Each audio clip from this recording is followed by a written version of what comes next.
What's up, guys? Rocco here from JMJ Missions. I'm actually at the residence of Dan and Anthony. This is a very special day. It's because I'm seeing my best friends for the first time in about 2.5 months. 1937, a family of 5 fell down the elevator and fell into what's called the Twilight Zone. So we figured it's a beautiful night. We're just gonna walk around the complex, do some vlogging, shoot some B-roll, mic up the talents. That's what's in that box. And just give you guys a little hope and encouragement during these times. Okay, sorry. Please note that we will be taking precautions, of course. We will be staying outside the whole time, and we will be keeping substantial distance, at least we will try to, amongst the 3 of us. So I'm going to wrap up my little introduction spiel here. And if you don't mind, I think I'm going to go see my best friends who I haven't seen in quite some time. And where are we going?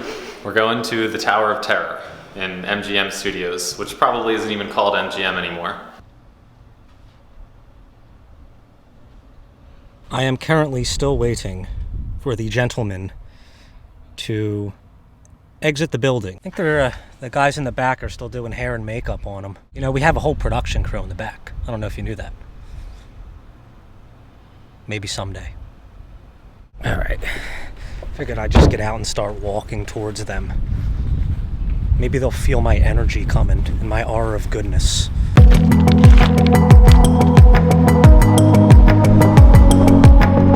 Didn't work. Let's circle the block again. But fun fact about the Tower of Terror that we're stepping into now, every ride is different. No 2 rides are exactly the same on the Tower of Terror. They made some changes, not quite as daunting as it was. It's only 3 floors now. Yeah, moves significantly slower. Still waiting, like, dude, what is going on here? Hey, did you guys catch the NASA spaceship takeoff yesterday? That was pretty cool. The reason it's Tower of Terror is because the source of terror from this Tower of Terror is outside waiting for us. The source of terror himself. Ooh, shoot. I believe we have liftoff. The doors are opening. Hey, my friends. There they are. My best friends. I haven't seen them in quite some time. This is a little happy reunion going on here. Hello, Rock. Hello. How are you, Ant? Good. First time Good seeing to see you in 2.5 months. First time, that's right, 2.5 months. 2.5 months. Yeah, let's stay 6 feet apart. Yes, we will. Yes, we will. I did say that to our viewers. Oh, good. We would take the proper precautions necessary. I'm sorry, there's something wrong with this camera. Everything's completely flooded out and You know it just what, doesn't Dan? look good. It's just totally all flooded out. This is what happens. This is what happens. Did you have the ND filter on? No, I forgot about the filter. I have spotted a wild Dan. He's up there. Oh, there he is. Maybe you can pick him up. Here he comes now. The co-founder.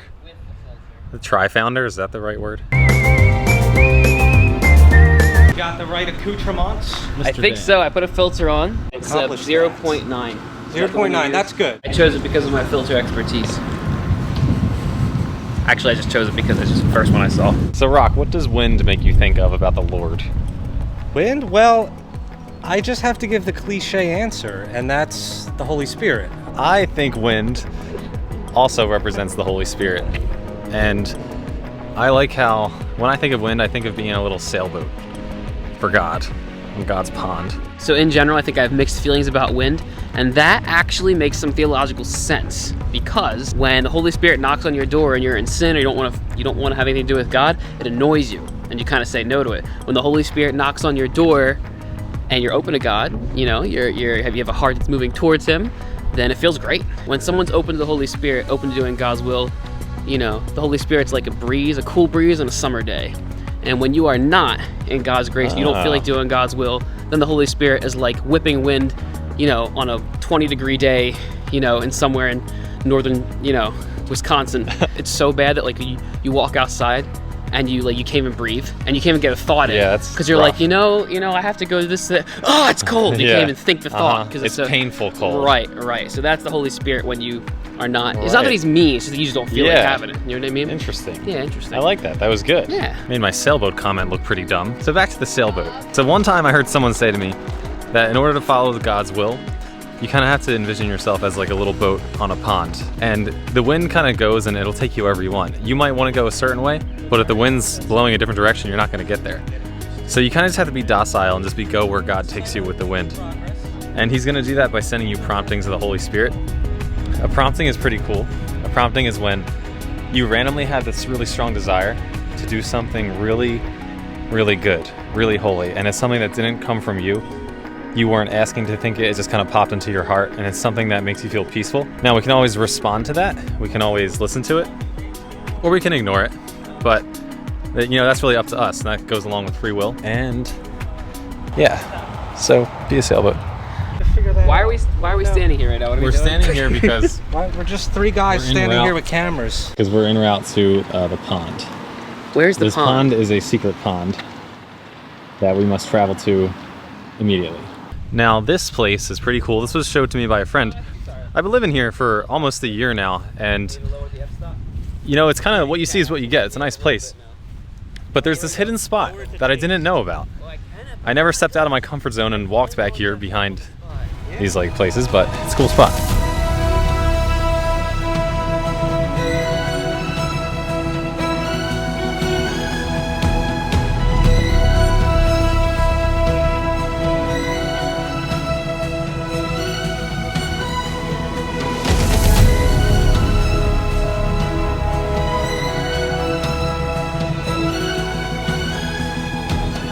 It's looking pretty serious down at the bottom of that hill there.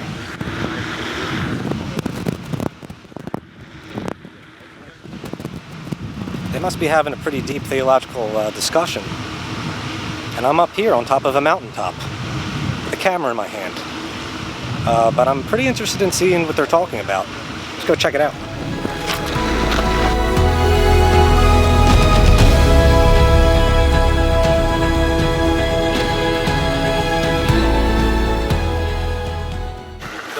Baseball 2005, you had owner mode, you could set the prices for your seats, you could even set the concession prices. And it was Best so game ever. long ago. Madden, by far best. Yes. Graphics are the only thing you should be thinking about right now compared to a game from 15 But years we ago. got It was so nice to get out there today and finally see my friends. Things didn't go necessarily as planned. I never ended up using my mic. Later we came to find that Dan's mic wasn't even working on his camera. Heck, I even talked about when things go wrong and was planning on putting that in the video.